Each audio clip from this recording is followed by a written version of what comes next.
it's important to think about the history of the music of the African diaspora first, because we're talking about rhythm of Africa and how it changed wherever it ended up.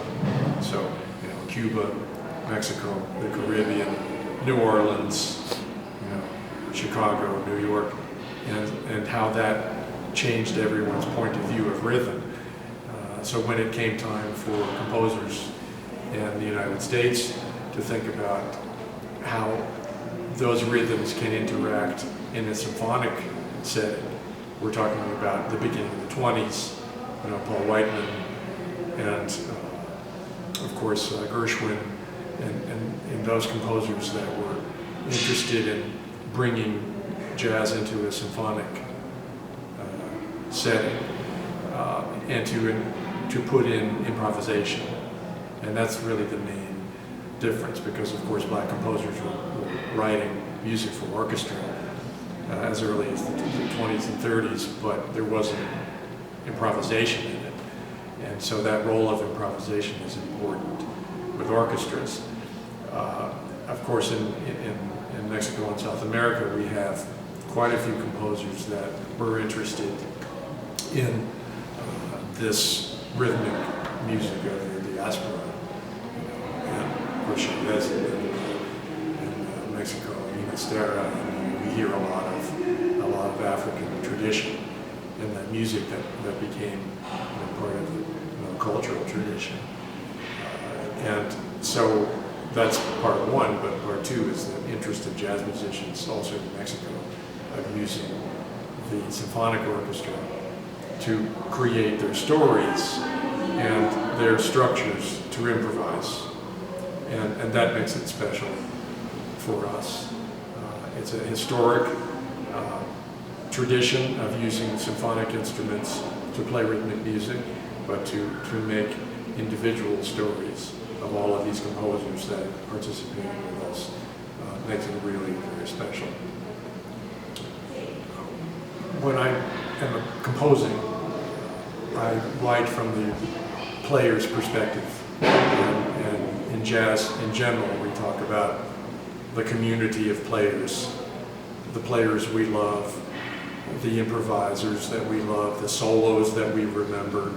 And so as a composer, I'm always thinking about the improvisation and the people that are going to play. That was Duke Ellington's pattern right from the beginning. He had his band and he wrote for the people in the band. And that created his individual sound. When I think as a composer, I think that when I'm thinking as an arranger, I'm thinking about the story that I'm trying to tell, the lyric, the text that the singer is trying to sing and how we feel about it. That's my aim as an arranger. As a composer is really more about creating my own structure. Well, we've been talking about this program for many years. Rosino Serrano, the great musician and composer, and I got together quite a few years ago to talk about the possibilities of inviting Mexican composers to lend their stories to the orchestra. And it's not only composers that have never seen a violin before. These are all very accomplished composers that have written for orchestra, and they have experience and they know how to tell their stories in that context. And that really interested me because of my interest in using orchestras in my own music for many years. Of course, working with Metropole Orquesta, many symphonic orchestras over the years. That sound for me, it's an unlimited palette of colors. Well, the premieres need a little bit more attention with respect to the composers that we are really making their wishes come to life. And so there are always questions about how the way things are done and how they're communicated to the orchestra and how the orchestra is telling those stories. That's the challenge for a premiere. Some of the music, my mine, for example, has been played before, in my case quite a few times, so the music has sort of been shaped and is communicated in a certain way, and it's a little bit easier for the orchestra to step into my world that way. The new music, of course, is always exciting because there are questions that we can ask that will change the story. Oh, maybe we can play this part faster, or maybe we can play this part louder, or maybe we can take something out entirely, and here is the main thing. For me, that's an exciting part about premieres, that we're open for change, and you need a great orchestra that's patient and enthusiastic. This is a good example of jazz being a very community-oriented art form. That quite a few of the musicians that I met along the way that are at this concert became my friends. And with Antonio, we met quite a few years ago with a German radio big band, and we made a record together. And we became close friends since then.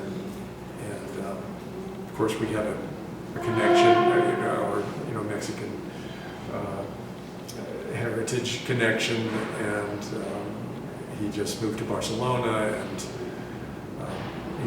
we always keep in close contact. He played on my last recording, the Freedom Over Everything recording, and he is a wonderful musician, but also a great composer, and so he approaches his music in a structural way, thinking about structures for improvisation, and we have that in common as well. But he's just a lovely person, soulful human being, and a great musician.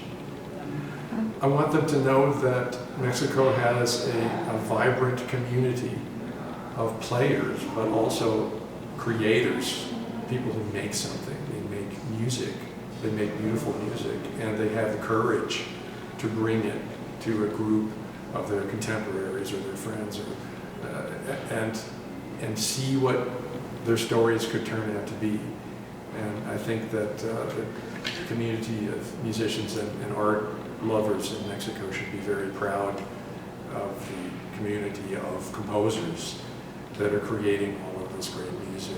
And I wish that the composers continued courage and enthusiasm. Thank you very much. Thank you. Have a great time, and we can't wait to see you on stage with Antonio Sánchez. That's going to be fun. Oh, yeah. Yeah.